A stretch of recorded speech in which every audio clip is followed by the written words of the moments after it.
இனி விரிவான செய்திகளை பார்க்கலாம். முதலமைச்சர் ஜோசப் விஜய் இரண்டாவது நாளாக பல்வேறு அரசியல் கட்சி தலைவர்களை நேரில் சந்தித்து வாழ்த்து பெற்றார்.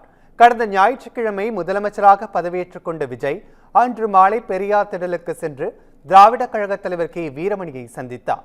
தொடர்ந்து திங்கட்கிழமை அன்று முன்னாள் முதலமைச்சர் மு.க.ஸ்டாலின், மதிமுக பொதுச் செயலாளர் வைகோ ஆகியோர் வீடுகளுக்கு சென்று வாழ்த்து பெற்றார். தொடர்ந்து பாமக தலைவர் அன்புமணி, நாம் தமிழர் கட்சி தலைமை ஒருங்கிணைப்பாளர் சீமான் ஆகியோர் வீடுகளுக்கும் சென்றார். இரண்டாவது நாளாக செவ்வாய்க்கிழமை அன்று சட்டப்பேரவை அலுவல் பணிகள் முடிந்ததும் மண்ணடியில் உள்ள இந்திய யூனியன் முஸ்லீம் லீக் அலுவலகத்திற்கு முதலமைச்சர் விஜய் சென்றார். அங்கு IUML தேசிய தலைவர் காதர் முஹிதீன் முதலமைச்சருக்கு பூங்கொத்து கொடுத்து வாழ்த்து தெரிவித்தார்.